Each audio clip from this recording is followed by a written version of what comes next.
texto que a gente leu, ele está dizendo assim: vamos supor que tem alguém desempregado que você conhece, e você diz para ele: eu vou orar por você, e deve orar mesmo. Mas vai em paz, Deus te abençoe. E o cara que está desempregado há algum tempo, quem já ficou desempregado sabe a angústia de você voltar para casa, olhar para a tua família, e a família dizer: e daí? E você diz: e daí? E você ficar naquela angústia, que passa o tempo, você corre para tudo quanto é lugar e não acha colocação, e vem aquele sentimento de culpa, que a culpa é sua, e uma série de pessoas vão dizendo: ele não está trabalhando porque ele quer trabalho, e um monte de gente apontando o dedo. Então quem ficou desempregado sabe a angústia que é ficar desempregado. Agora, o que eu acho que não resolve é o que muita gente faz aí, por aí, nesse Brasil, é: traz a sua carteira de trabalho aqui na igreja. Ó Deus, abençoa essa carteira de trabalho do João, para que ele encontre emprego amanhã. Toma, filho. Vai na paz, fica tranquilo que essa semana acontece. Aí o cara vai cheio de expectativa que vai. Só que o mesmo cara que disse vai em paz, não pergunta para o João: João, você tem comida em casa? Você tem alguma conta para pagar? Que a igreja possa ajudar?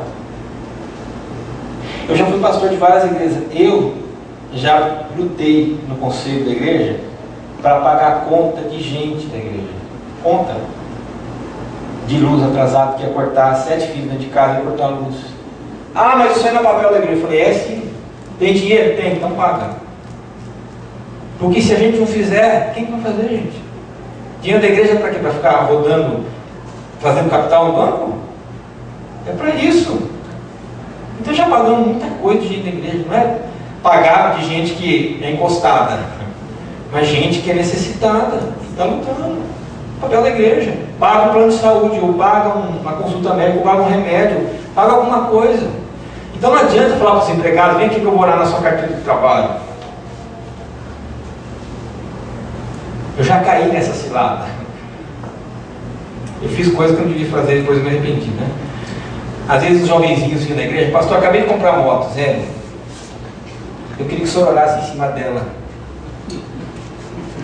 Não, eu falei: orar em cima da moto? Eu gosto muito de andar em moto.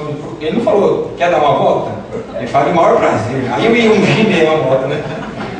Mas ora em cima da moto.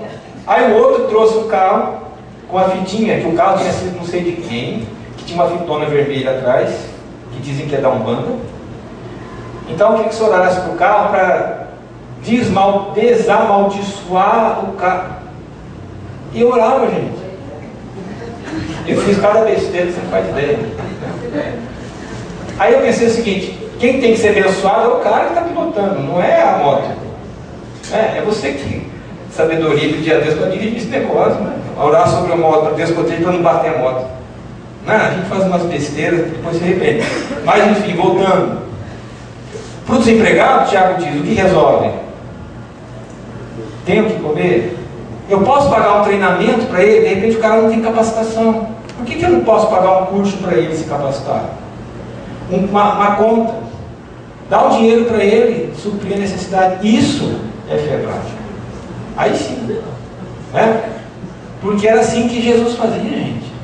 Eu não posso sair por aí curando porque eu não tenho disponível. Jesus tinha. Mas a cura que a gente pode fazer é essa: socorrer, investir em alguém. Porque na verdade, se você olhar do ponto de vista teológico, a gente é a mão de Deus no mundo. Nós somos os olhos através dos quais Deus vê e mobiliza. A gente é a mão de Deus e nós somos os olhos de Deus. E depois que eu vi, não dá para dizer que eu não vi. E toda vez, vou dizer para você, quando você é sensibilizado pela dor de alguém, né? E você sente aqui um incômodo, tem que fazer alguma coisa, faça. Porque é Deus que mexeu com você. É a mesma coisa que você chegar e chegar assim para... Em geral as pessoas já dão uma resposta esperada, né? Tudo bem, Ede? Estou ótimo. Tá bem que ela falou. Porque em geral sempre você pergunta, tudo bem, pessoal? Tudo bem. Às vezes não tá. Tá péssimo. E fazer essa pergunta é perigoso. Porque vai que um dia eu pergunto para o Fabiano, tudo bem, Fabiano? Ele diz assim, não, tá uma droga. Eu não aguento mais.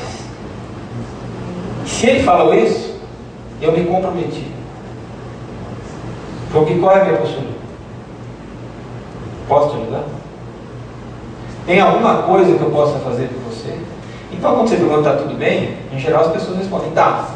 E se respondem, não? Você já está comprometido. Né? Significa que quando a gente se sensibiliza com a dor de alguém, ou Deus fala através de uma situação, a gente tem que se compreender. Gente, eu não sou exemplo de nada, tá? Eu estou apenas citando alguns fatos. Alguns anos atrás, eu estava dirigindo na Avenida Rio Claro, quando o semáforo fechou. E tinha uma senhora que não parecia golpista. Não parecia golpista. Não sei se parecia, se golpista tem cara de golpista, mas essa não parecia golpista. Eu parei o carro, ela veio na minha direção com um saquinho, uma sacolinha, cheia de canetinhas e bloquinhos. E disse, olha, a foto aqui. É meu sobrinho que foi operado, a gente está levantando dinheiro para, enfim, ajudar nas despesas do medicamento dele. Eu falei, não tem dinheiro. E eu tinha dinheiro. Eu menti. Não tem dinheiro. Não é ponto o dedo não, você também faz isso. Tá? Você também faz isso, já fez isso. Não tem dinheiro. Eu tenho dinheiro, tinha dinheiro. Abri o semáforo e eu fui embora. Lá no final da Avenida Plaza 32, não tinha a Torre Eiffel, famosa Torre Eiffel. E a coisa começou dentro de mim e falou assim, volta lá, volta lá. Gente, eu não sou pentecostal, tá? Não sou pentecostal, não tenho visões, revelações, nada disso. Mas dentro de mim estava assim, volta lá, volta lá, volta lá, volta lá. Falei, bom, não sou eu que estou falando isso para mim, porque minha vontade era subir a 32 e ir embora. Volta lá, eu voltei. Falei, chamei a mulher do lado, falei, me desculpe, eu não sei porquê, eu acho que foi Deus. Tirei o dinheiro. Às vezes Deus faz isso, gente. Várias vezes Deus faz isso. E se a gente não faz, algo vai acontecer. Paulo, na carta aos Coríntios, segunda carta, ele diz assim, aqui na terra nós somos embaixadores de Deus. Ele diz, Deus faz apelos aqui na terra, Deus fala aqui na terra com as pessoas e Deus socorre pessoas através de nós. Como que Deus vai agir? Através de você. Se não for através de você, não vai agir. Ah, mas Deus pode usar pedras. Pode. Deus pode usar a mula para falar. Pode, mas isso foi com Balaão há não sei quantos anos atrás. Né? Hoje não tem mais necessidade de pedra. Deus tem gente, que é o povo dele. Então, quando a gente vai, gente, Deus vai. Quando a gente fala, Deus fala. Quando a gente estende a mão, Deus estende a mão. E quando a gente age, Deus age. Então, a oportunidade que a gente tem ao socorrer alguém é socorrer o próprio Jesus. Você lembra desse texto? Em Mateus 25, Jesus fala assim, quando ele voltar, ele vai separar os bodes das ovelhas. Ele vai dizer para as ovelhas, eu tive fome e vocês me deram de comer. Detalhe, você não vê no texto, a quem eu devo dar de comer? Aos crentes? Aos irmãos da fé da minha igreja? Não. Eu tive fome, me deram de comer. Tive sede, me deram de beber. Eu era forasteiro, me hospedaram. Estava nu, me vestiram. Estive doente, fostes me visitar. Estava preso, fostes ver. E eles vão dizer, Senhor, quando é que nós te vimos?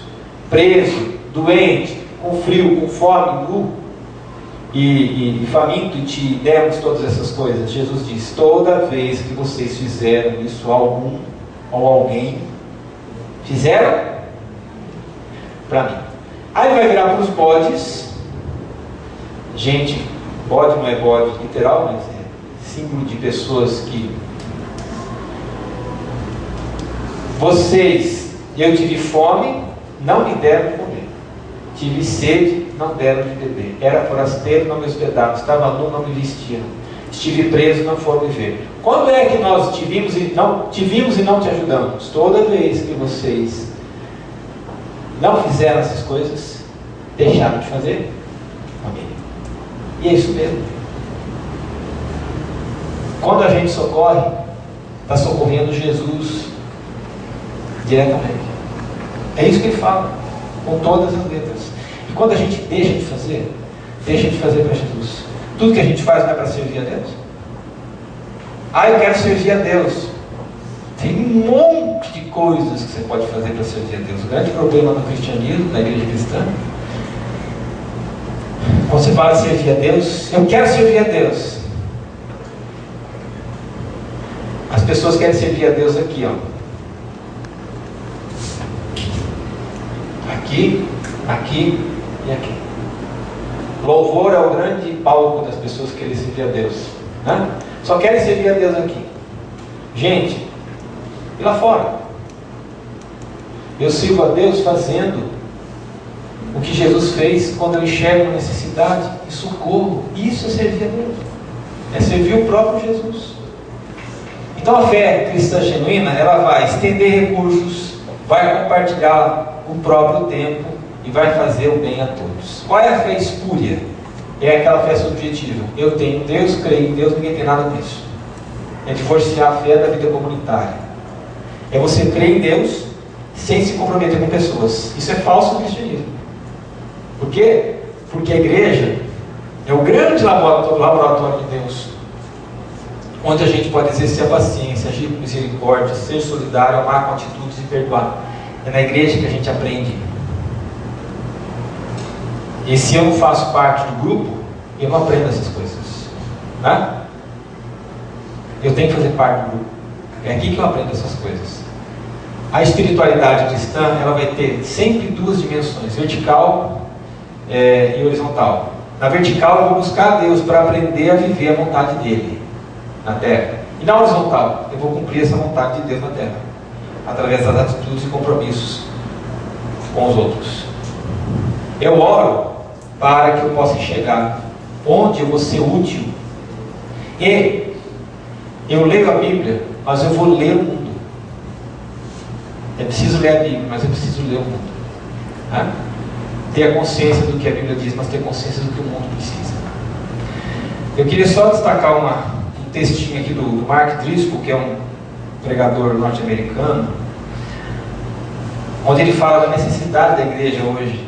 Ele diz: as pessoas estão cada vez mais ocupadas, isoladas, solitárias e sem nenhuma solução prática na cultura delas. O isolamento está tão enraizado que muitas pessoas nem sabem como praticar mais a hospitalidade e receber pessoas em casa. Essa tendência está até na arquitetura das nossas casas. Substituímos as grandes cozinhas por grandes salas de bem-estar, cozinha, lugar de contato humano e refeição. Trocamos por close, escritório caseiro e salas de TV enormes. Ali as pessoas solitárias podem assistir seriados sobre amizade e programas interativos como reality shows, nos quais as pessoas fingem interagir com seres humanos, aparentemente fascinante e estranha para a maioria dos isolados e solitários. Viver sozinho, dirigir sozinho, comer sozinho, dormir sozinho, trabalhar sozinho, deixa as pessoas tão deprimidas que, para aguentar, elas buscam medicamentos em vez de contato com seres humanos. Alguns, entretanto, buscam conexão com um grupo chamado igreja, e a igreja supre essa solidão. Muitos estão morrendo de solidão. Então, a gente está vivendo num mundo que precisa de quê? Uma das maiores necessidades: conexão, senso de pertencer a alguém, a um grupo. A igreja existe para isso, gente. As pessoas estão cada vez mais solitárias, não tem relacionamento. Então, Tiago diz que a fé tem que ser complementada pelas boas obras, fazer o bem e ajudar, que isso seja testemunho visual da minha espiritualidade, que eu reproduza Jesus no meu viver. E eu queria concluir com uma frase do Francisco de Assis, onde ele dizia: em todo tempo pregue o Evangelho, se for preciso use palavras. Eu acho fantástico, né? Em todo tempo pregue o Evangelho, se for preciso use palavras.